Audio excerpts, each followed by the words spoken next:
Ôi sao? Thao, thao, thao.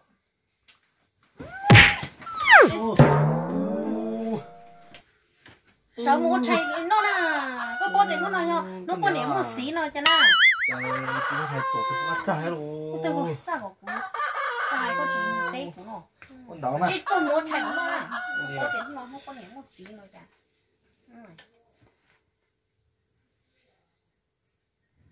Ôm mỏ nó nữa coi, muốn xói cho con giờ thế hả? Ô, con điểm này. Ô, bây giờ chỉ tôi trên không đi cho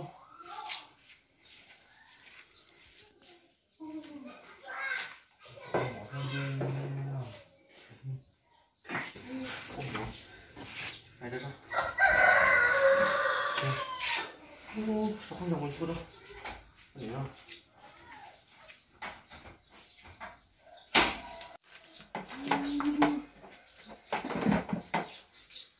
Rồi, không chở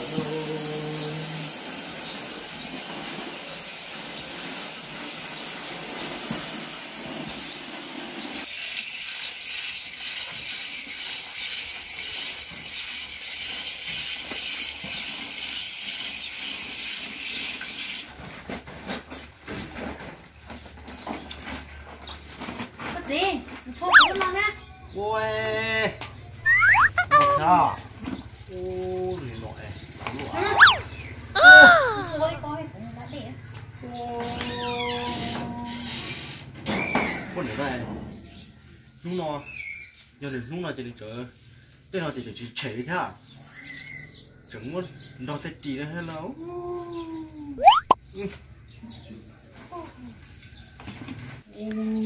con này nó giờ đến lúc mà giờ không nhìn số tên là chỉ lo chỉ mê không muốn giỏi tí xí không giờ là đu xí đó cứ chỉ gì kia xem đây tôi không nhớ tao cho cứ chỉ quá còn phó kia xem nào còn gì mà con giờ cho Gì?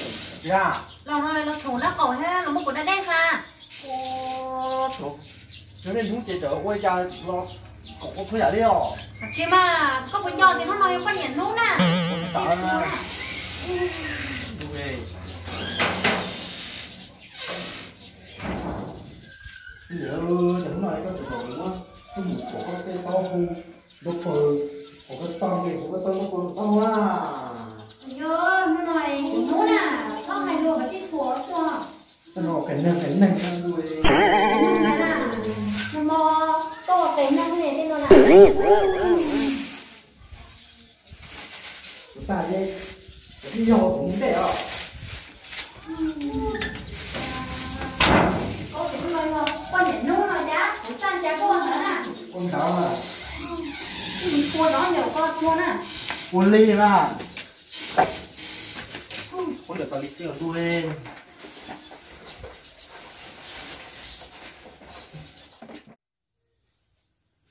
Có gì? Có sao khâu từ nè. Thế là hút trong ha. Còn đây là chơi cỏ có tối ô giờ lắm chính là mà để bao xem mà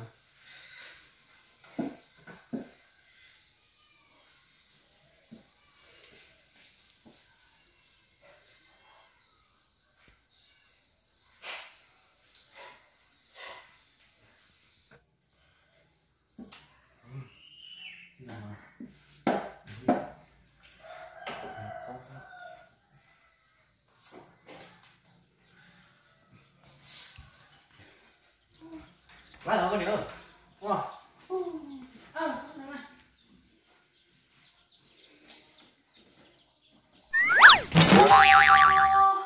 có gì? Chứ có sắc khô này của trò như một tớ đó này rồi của to thế nào? có à cái nào tôi cái chó này cái trời ui có heo Có sao khô mà ông trông của món hầu à? rồi cái nào tôi cho này trời trông mót ha wow Nó xoay xưa. Ôi không, có chở chay không đi chở. Tôi có lái cái nhá. Đi cũng mà phải nó cái nó. Trộn đó mà. Cũng tim nó chào thì đó. Để nó tôi đúng vậy. Các lúc phải nó muốn chỉ cho những con này thôi.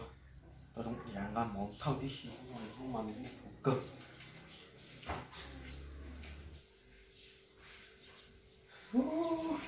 Ủa lấy chảy à? Tổ lò. Nó nó sư. À chi mà. Đây có số tông luôn. Sáng chiều ai mà cái cây sư. Cái cây xem mà. Cái chỉ có số tông mà không có cái nào. À, không đấy.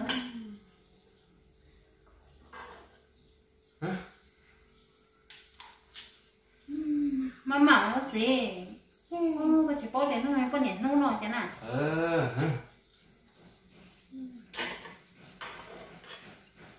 Có chứ nào mà. Thế thì có lấy số tông. Có hàng hẳn mà. Khí hẳn. Nó có nhện nâu trong sắp tới chỉ hết số. Không mà. Nhớ trong đó, nhưng mà nhiều con nhện nâu đó. Tôi chỉ mà tôi cũng non sau bán giờ cái gì đó. Không như thế đó. Có gì? À chị à. Có tụi nằng con à? Con nó thầy cũng non chứ nè.喂，这不打不给白，这我封好事哦。Có tụi nằng con. Thì có một số không con nào rồi.喂，这不打不给，我种来弄rồi这个封好事啊。Có cho tưởng một nó thầy cũng non nè, có tụi nằng con à? Chỉ cả chị non này cả nè, chị non đi hả? Chị ngủ con nè. Ủa, thô lâu nữa rồi mà nó thầy cũng non hả? Ôi vô, có gì à? Chúng ta đây có hò, chúng ta đây là tôi thử cô nó thầy cũng non à? Đâu là? Hỏi lên chỗ đây có gì cả hò? Mua cho hả? Một con mà có chữ nó thầy cũng non. Để nó trở tôi đây cái gì tôi hò thế rồi. Ô, tại con này là tôi giống này. Rồi mình không chỉ nên chúng được không gạ món gạ đây chẳng gạ đây thuộc hồ nhá. Ngọc món nó không con trời nhá. Trời ơi, nó mà lại bóp kia xem.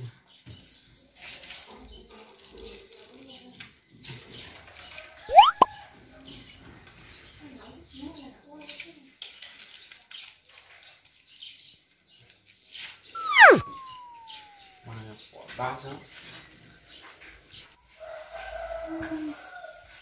Đấy đây là cái hồ có đĩa. Để cha đi à, đây nè. Ủa? Rồi con mà. Con lên à?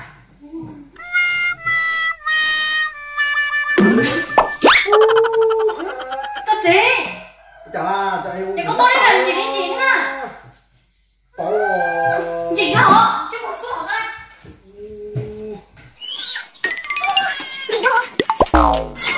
Ủa cho nó xuống đây nhé. Ủa cho nó phá nó cho kìa.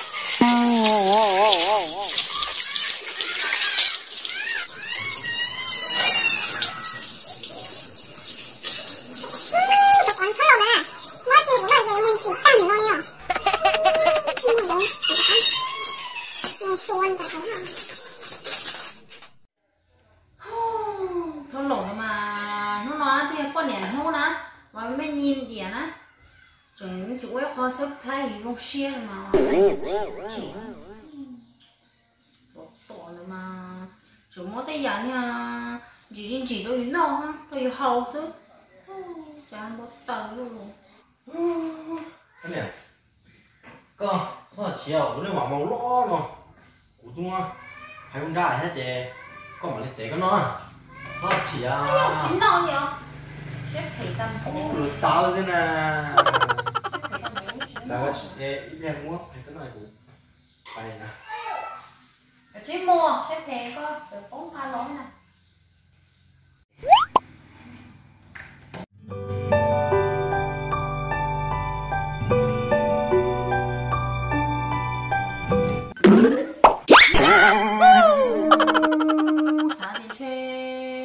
xếp rong tiền trả nó trên được xếp thẻ nó chứ uli nó sư đùa sao tiền chỉ chừng chỗ nào tôi mong cầu ta đi sao nó mà nó cũng sẽ nó chăn nó cũng có tới đâu độ thùng mà nó mà nó bố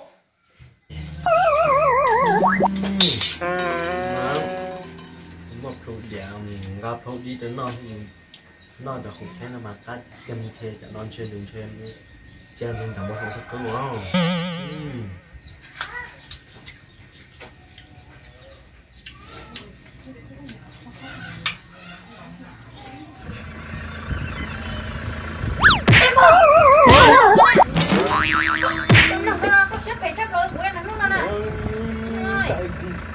đi con ngón tôi cưa của chứ nó có cưa đi nha nè có chỉ sao rồi mà có móc cầu ta có nói con ăn thơ nó cũ nào đó nó có một sẽ phải cho đó không có nè tôi phải qua cái gì nó sẽ qua hàng cái nè có tiền nó nè nhưng có tiền không nè chúng một mà sẽ phải cho chỉ có đủ trả tiền của cái này không mà ơi dòng trả tiền của những con mà kìa